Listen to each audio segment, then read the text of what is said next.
Hello! Happy Read Across America Week! Today is Friday, and this is the last day of Read Across America. And the title of the book we are reading today is Sleep Book, and the author and illustrator is Dr. Seuss.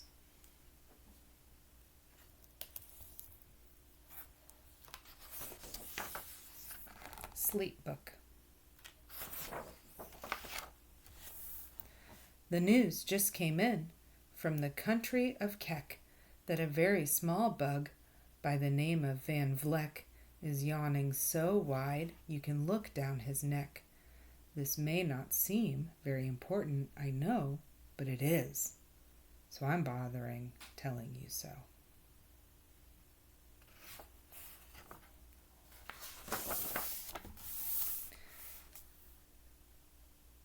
A yawn is quite catching, you see, like a cough. It just takes one yawn to start other yawns off. Now, the news has come in that some friends of Van Vleck's are yawning so wide you can look down their necks.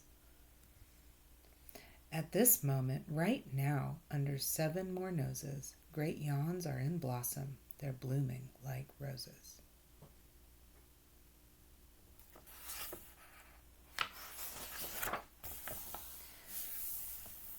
The yawn of that one little bug is still spreading. According to latest reports, it is heading across the wide fields through the sleepy night air, across the whole country toward every which where, and people are gradually starting to say, I feel rather drowsy. I've had quite a day.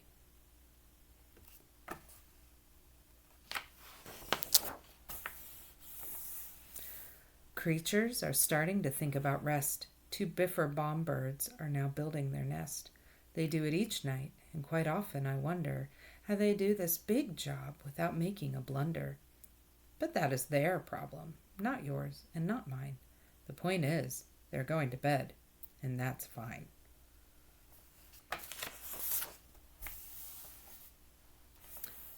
Sleep thoughts are spreading throughout the whole land. The time for night brushing of teeth is at hand. Up at Herkheimer Falls, where the great river rushes and crashes down crags in great gargling gushes, the Herkheimer sisters are using their brushes. Those falls are just grand for toothbrushing beneath, if you happen to be up that way with your teeth.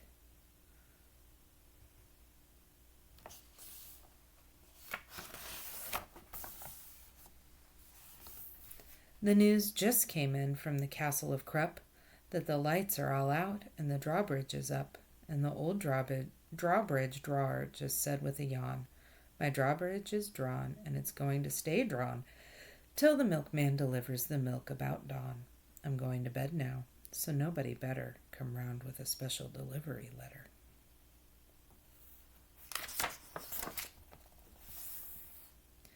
The number of sleepers is steadily growing. Bed is where more and more people are going. In Culpeper Springs, in the Stiltwalkers' Hall, the Stiltwalkers' stilts are all stacked on the wall. The Stiltwalker walkers have called it a day. They're all tuckered out and they're snoozing away. This is very big news. It's important to know. And that's why I'm bothering telling you so.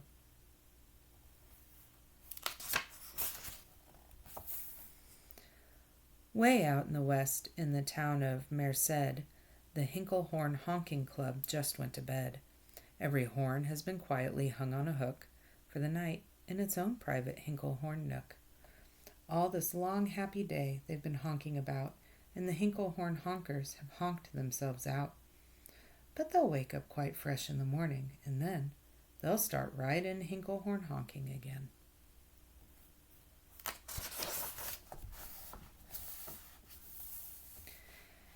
Everywhere creatures are falling asleep. The collapsible frink just collapsed in a heap, and by adding the frink to the others before, I am able to give you the Who's Asleep score. Right now, 40,404 creatures are happily, deeply in slumber. I think you'll agree, that's a whopping fine number.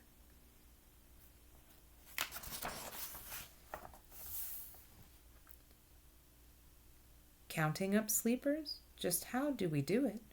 Really, quite simple. There's nothing much to it. We find out how many, we learn the amount by an audio-teleo-talio count. On a mountain halfway between Reno and Rome, we have a machine in a plexiglass dome, which listens and looks into everyone's home. And whenever it sees a new sleeper go flop, it jiggles and lets a new big old ball drop. Our chap counts these balls as they plump in a cup, and that's how we know who is down and who's up.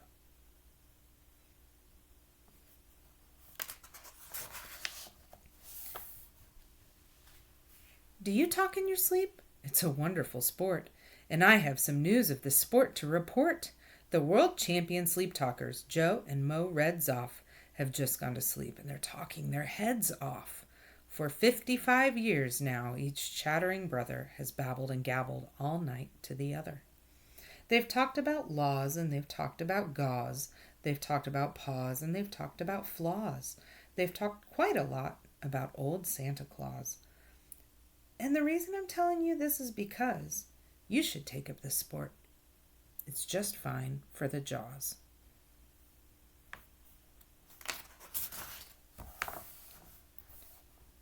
Do you walk in your sleep? I just had a report of some interesting news of this popular sport.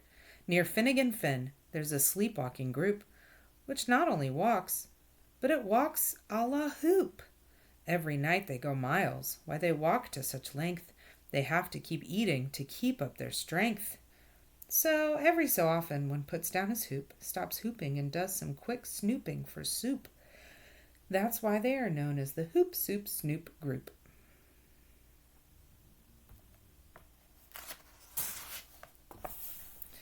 Sleepwalking, too, are the curious Crandalls who sleepwalk on hills with assorted-sized sandals. The Crandalls walk nightly in slumbering peace, in spite of slight burns from the hot dripping grease. The Crandalls wear candles because they walk far, and if they wake up, want to see where they are.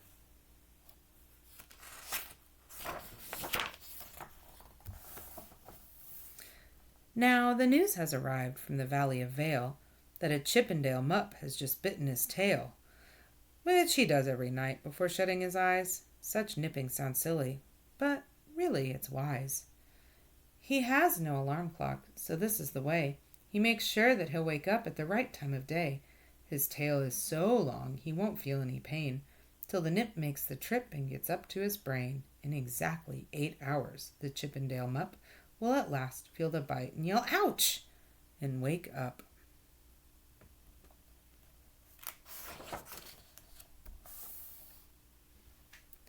A Mr. and Mrs. J. Carmichael Crocs have just gone to bed near the town of Fort Knox, and they, by the way, have the finest of clocks. I'm not at all sure that I quite understand just how the thing works with that one extra hand, but I do know this clock does one very slick trick. It doesn't tick-tock. How it goes is tock-tick. So, with ticks in its talker and talks in its ticker, it saved lots of time, and the sleepers sleep quicker.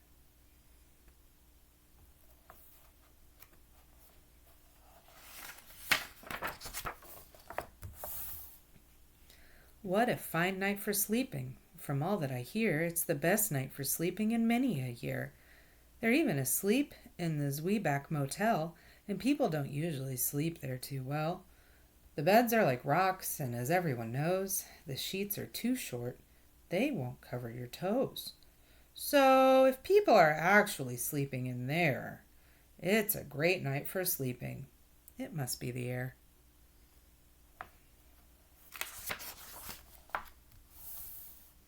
It's a great night for snores. I just had a report of some boys who are tops in this musical sport. The snortiest snorers in all our fair land are Snorter MacPhail and his Snore-a-Snort band. This band can snore Dixie and Old Swanee River so loud it would make 40 elephants shiver. The loudest of all of the boys is MacPhail. He snores with his head in a 3-gallon pail. So they snore in a cave 20 miles out of town. If they snored closer in, they would snore the town down.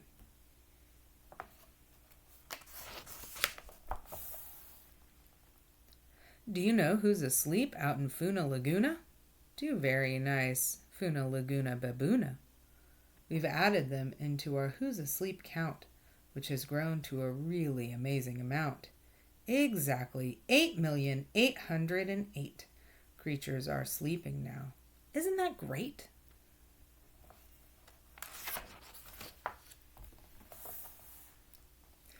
A Jed is in bed, and the bed of a Jed is the softest of beds in the world, it is said. He makes it from pom-poms he grows on his head, and he's sleeping right now on the softest of fluff, completely exhausted from growing the stuff.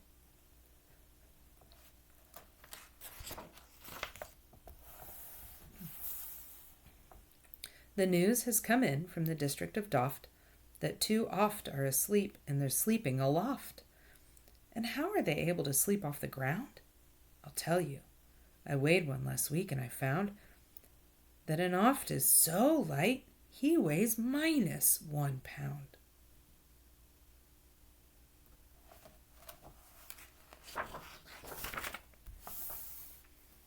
A moose is asleep. He is dreaming of moose drinks. A goose is asleep. He is dreaming of goose drinks. That's well and good when a moose dreams of moose juice, and nothing goes wrong when a goose dreams of goose juice. But it isn't too good when a moose and a goose start dreaming they're drinking the other one's juice. Moose juice, not goose juice, is juice for a moose. And goose juice, not moose juice, is juice for a goose. So when goose gets a mouthful of juices of mooses and moose gets a mouthful of juices of gooses, they always fall out of their beds screaming screams. So I'm warning you now, never drink in your dreams.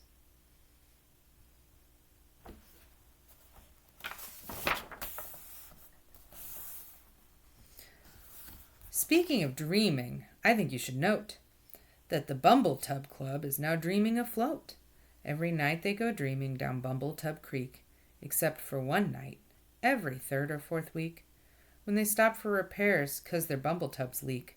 But tonight they're afloat, full of dreams, full of bliss, and that's why I'm bothering telling you this.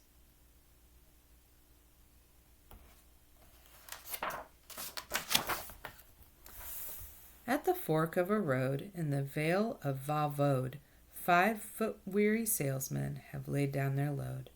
All day they've raced round in the heat at top speeds, unsuccessfully trying to sell Zizzer Zoof seeds, which nobody wants because nobody needs. Tomorrow will come, they'll go back to their chore, they'll start on the road, Zizzer Zoofing once more. But tonight they've forgotten their feet are so sore, and that's what the wonderful nighttime is for.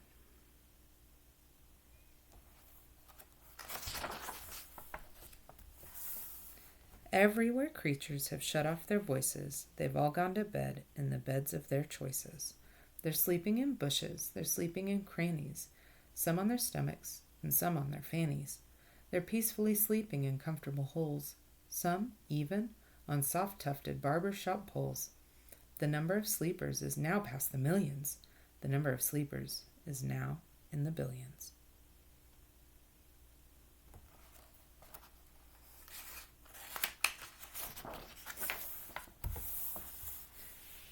They're sleeping on steps and on strings and on floors, in mailboxes, ships, and the keyholes of doors.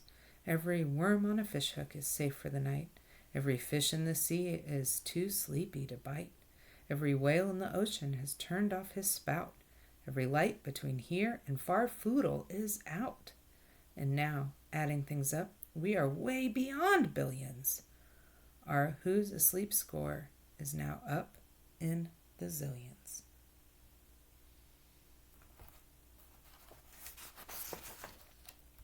$99,000,000,9,000,000,002 creatures are sleeping. So, how about you?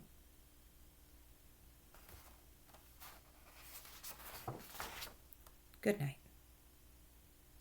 The end.